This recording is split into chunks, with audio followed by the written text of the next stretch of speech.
Hello everyone, welcome to the Totally Well Show. I'm your host, Joyce Strong. The Totally Well Show is a place where we get curious, ask questions, and explore everything to do with health, wellness, fitness, and all the things it takes you to live the highest quality, most fulfilling life.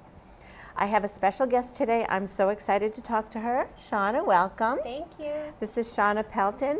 She's a transformational healer. Her website is shawnapelton.com, and she's in Acton. And we're going to jump right into getting some answers to questions I have about transformation. What is transformation? Oh, well, first I want to say thank you for inviting me here, Joyce. It's such a pleasure. I love being in service to the community, and this is a great way to help empower people that are part of the community. So for transformation, the way that I like to define it is I believe that within all of us we have this impulse for more, right? And it's not that life isn't good, although in some situations people might define it as that, they face challenges, but they just feel that there's more that they can be giving to life, right?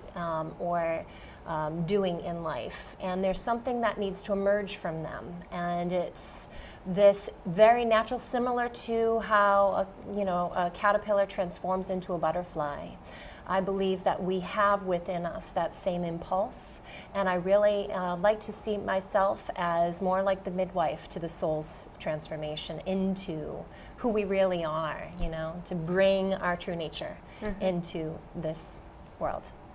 It's interesting that you say that, because I have this same feeling that we have to do what we can do. Yeah. Otherwise, there isn't happiness. There isn't that sense of fulfillment. Right, absolutely. And I think that people get to that place, I call it a decision point. Okay. A decision point is you reach that feeling of done, right? I'm done with this. I'm done, whether it's this health situation, I'm done with this relationship, I'm done with this career, I'm done with this fill in the blank, wherever you feel like you're like cooked. You can't go any further. You can't go any further. Yeah. Then you have a choice to make. Okay. And so I like to be the guide on that journey of transformation. So people know that they have a sense of readiness when they come to this point? I think most This people decision point? know that there's something. They haven't put their finger on it exactly. And they might not know exactly where that something is leading them to. So therefore they're confused or they're uncertain, and they have a lot of questions.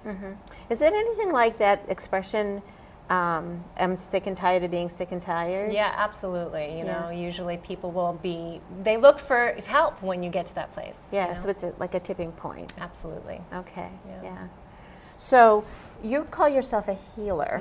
So how does that fit in with the transformation process? Are you actually healing people? That's a great question.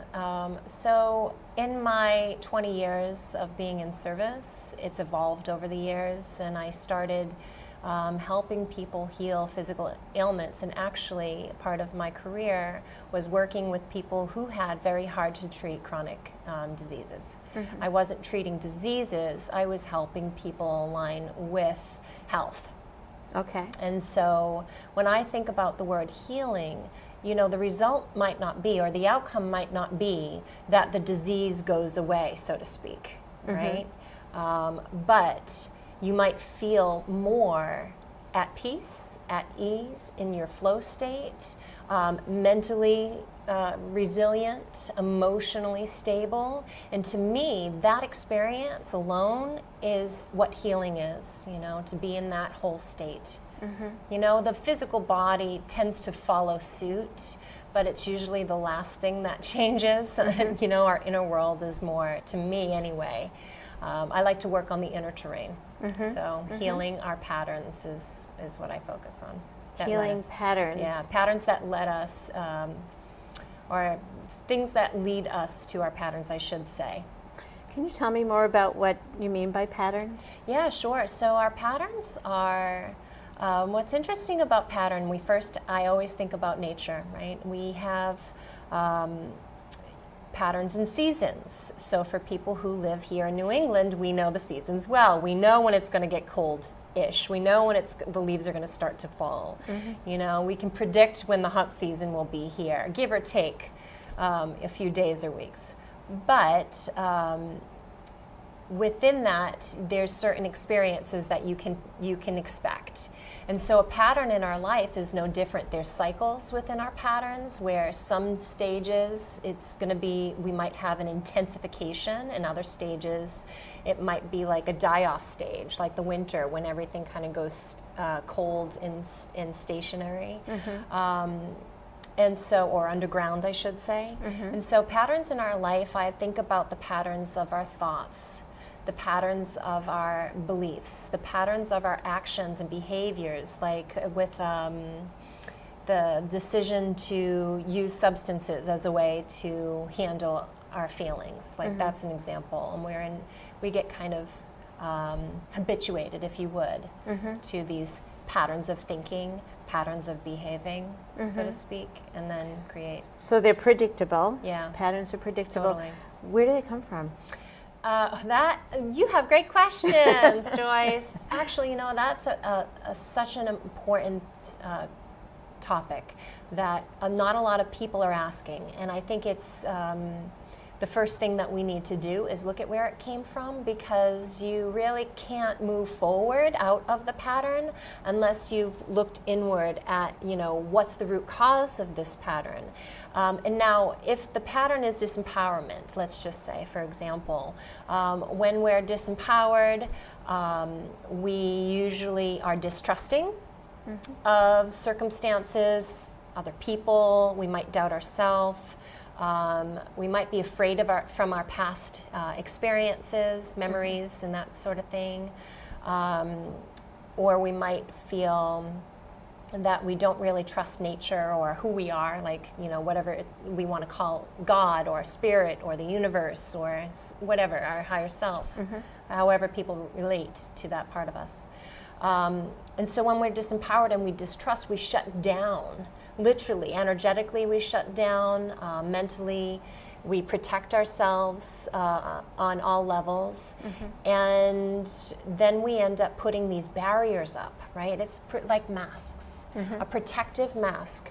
And we are, because we feel distrusting, we feel unsafe, we're going to put this mask on and show the world this mask.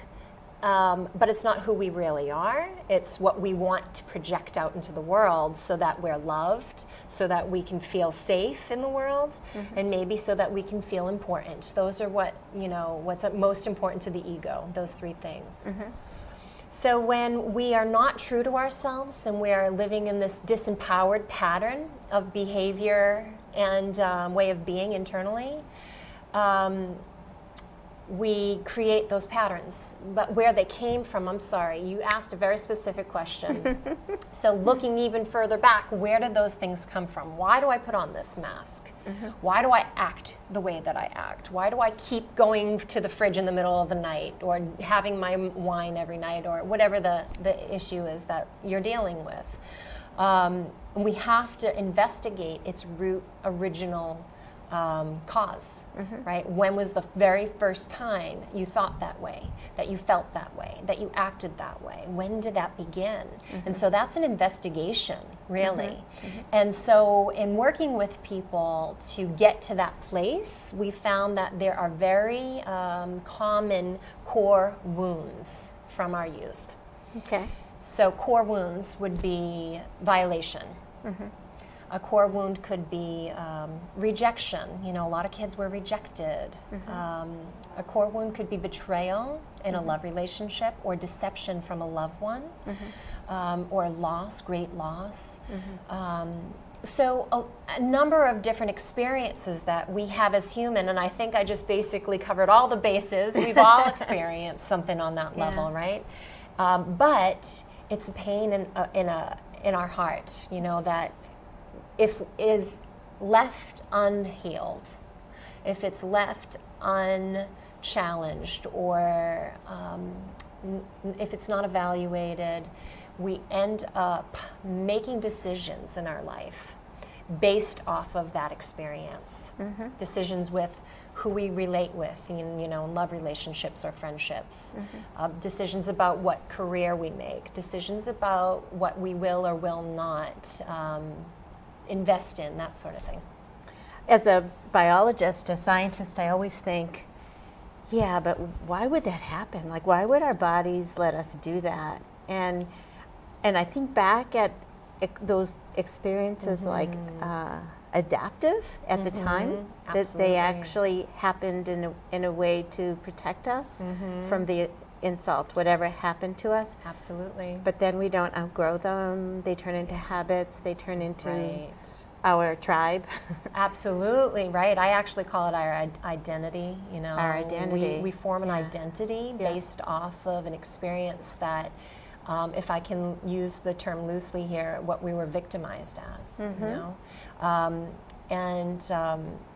That's an interesting point. And why do our bodies let us do that? Well, it's funny. Our bodies are almost like at our command.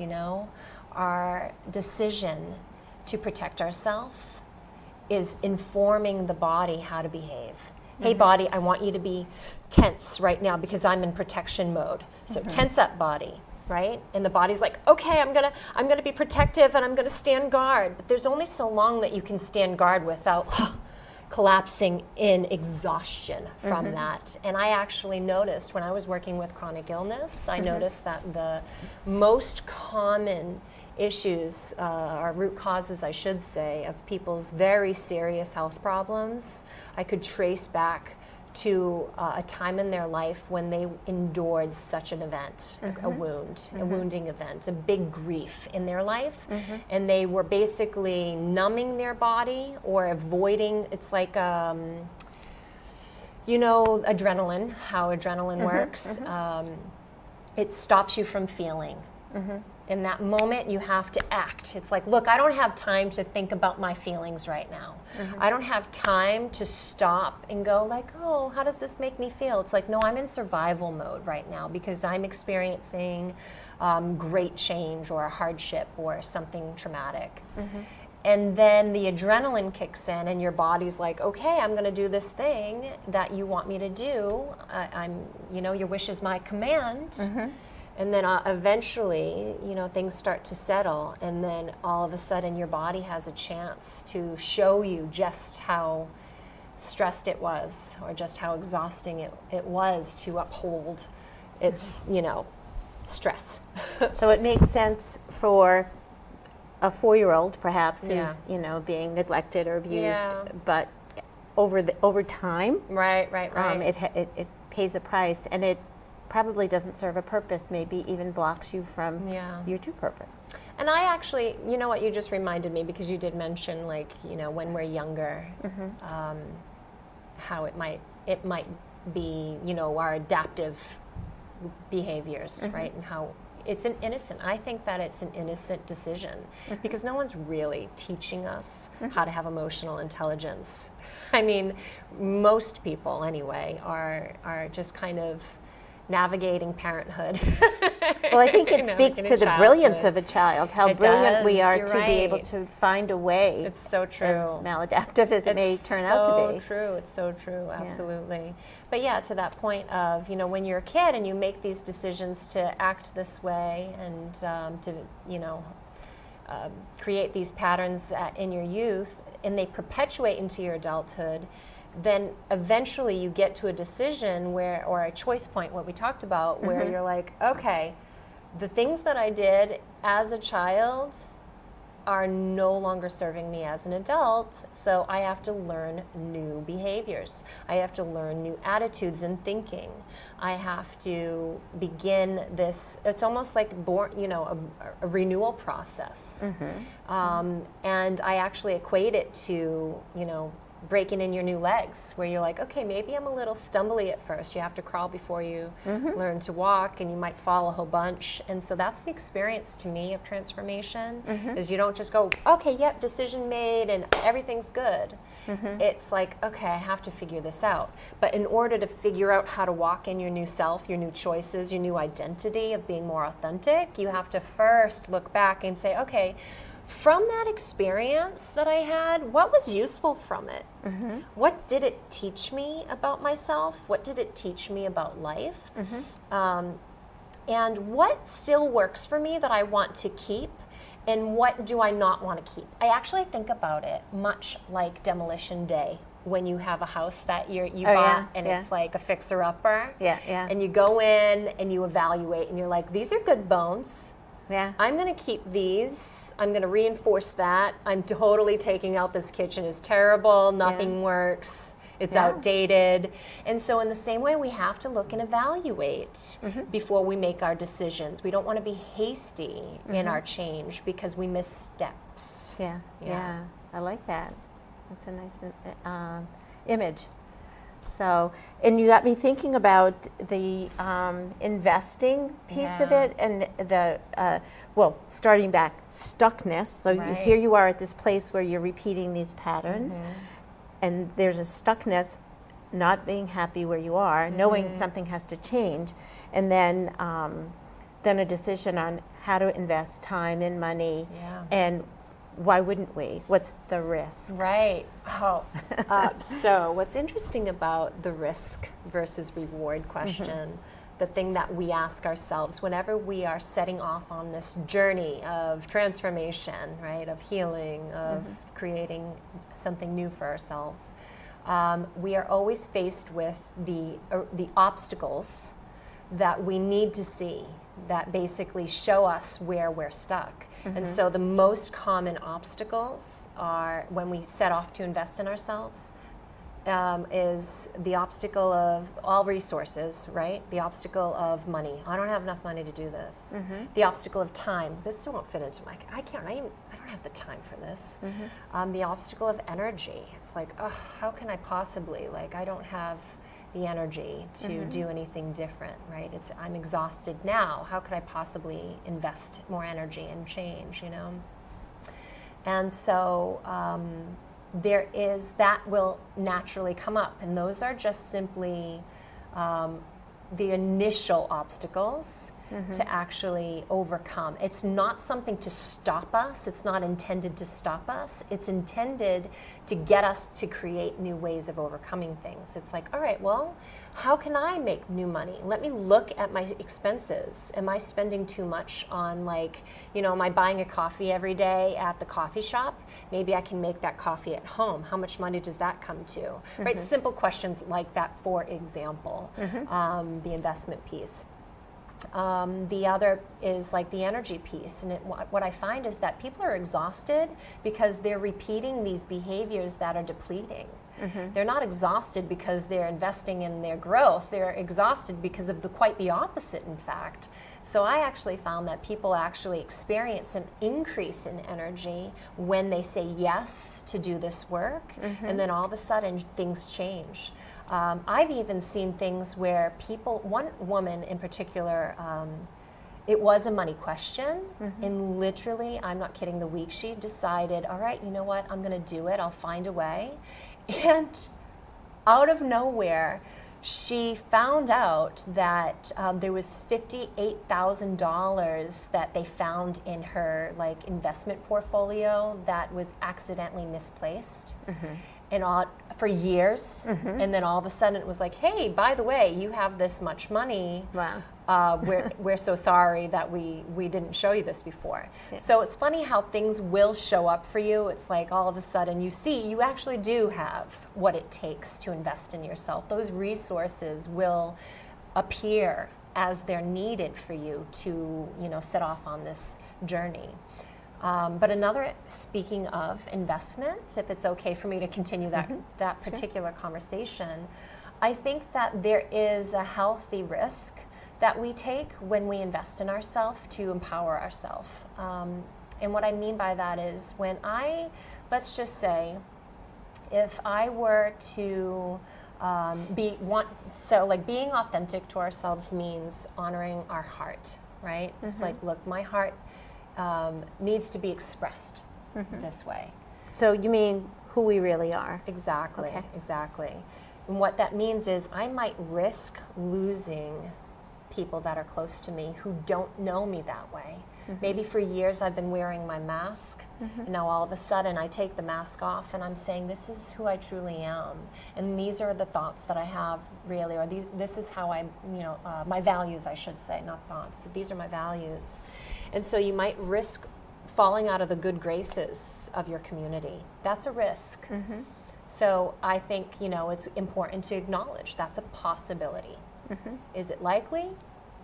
I don't know. Probably not. But is it possible? Yeah. So it might be something that holds a person back from Yes. proceeding because they imagine. fear it. Yeah. Exactly. Yeah. Another perceived, and that's, I guess, what we'll call it, right? It's a perceived risk in investing in yourself this way, or investing in something that you want. For example, the biggest is love. A lot of people who are looking for love, or whether they're in a relationship already or they're looking for a relationship, the biggest fear is the fear of rejection. And the second is, betrayal from our past experience. Maybe we've been deceived before, maybe we've been hurt before, right? And so the risk of that is worth it if you are looking for love, because love, I believe, is something that is so fulfilling, right? And it's so important to our soul to have that experience of love. Whether it's a love relationship or friendships, it doesn't matter. I think that it's just important to be willing to risk being hurt again. It might not happen. It's probably not going to happen because you're a new person in your new relationship, right? But worth the risk. So things like that come up when I hear people afraid of stepping forward. I know in my life, I learned how to play hockey later in life. Ice hockey? Ice hockey, yeah. Amazing. And then to coach. So Cool. Long story about that, but just basically for me was that fear of failing, of looking stupid, of looking like I can't. And I, for some reason, had this idea that I should be able to pop out of the womb and be able to skate. And how come I can't and you can? And what got me beyond that, I had to kind of do a trick with myself where I looked at all of my children could skate. And I thought, I must be able to because they came from me. Right? And That's a good so trick. I had to kind of suspend my, mind hack. I had to suspend my bias. I was so prejudiced that I couldn't do it because I had proved it once. Wow. I Because you had proved which? I had proved it once. Okay. That you could do it. That I could not. Oh, really? So meaning, put on the skates, stepped on the ice, And then fell on my fell. face. So it's Therefore, I can't do I this. can't do this. I can't do this. I have weak this isn't ankles. For me. I can't. Stories. I love it. Yep. The Yeah. stories that we'd create to justify our decision. Oh, I can't Yeah. do this. But Right? exactly, and the story turns into the protection Yeah. from the From hurt. potential hurt. Yeah. Exactly. Yeah. Exactly. Yeah. So that's fascinating. Yeah. So there are a lot of things that keep us stuck that are like boogeymen. Right. And the boogeyman's in our head, not in our closet. I love it. I love it. So let's see. What else did I want to? Oh, I wanted to ask you. We have a few minutes left. How you got into this? So I think that, well, I'm going to say that I believe that it was part of my destiny, so to speak. And I don't even know that I believe in fully the word destiny, what might mean to some people, but I do believe that it was within me to be in service this way that I am. It's just so fulfilling. And it's so grounding for me and satisfying for me to be witnessing people through their great change.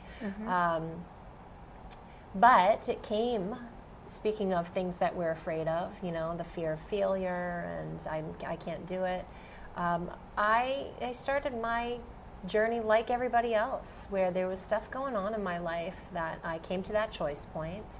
And, my son lost his dad at a very early age, and I remember looking into the eyes of my 3-year-old son, and it dawned on me, I realized that he was going to actually model after the example that he was given from his caregivers, and that if I gave up and succumbed to my own inner demons, and lived a half-lived life, really, that he was going to think that's how you live life, and follow either my footsteps or his deceased father's footsteps, who passed away from addiction.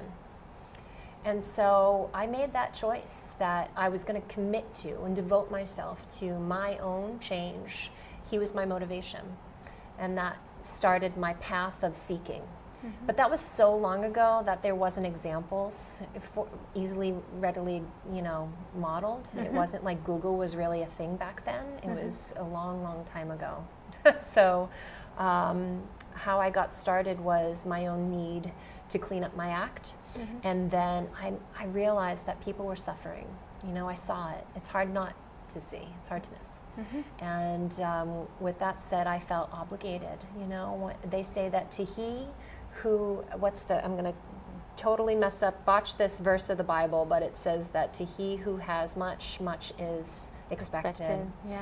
And I really thought, you know what? If I don't do this, who will? This is my obligation. And so I made a commitment to continue gaining knowledge, so that I could be of integrity with my service, so that I could be honest in the work that I do and feel good about helping people the way that I do. So what I'm hearing is that you tapped into your deepest values. Yes. And you've left already a tremendous legacy for your son. Thank you. Thank you. So beautiful. Thank you so much. So we have 2 minutes left, and this is the part of the show where I like to ask my guests, Okay. what top 3 things does it take for you to be totally well? Totally well?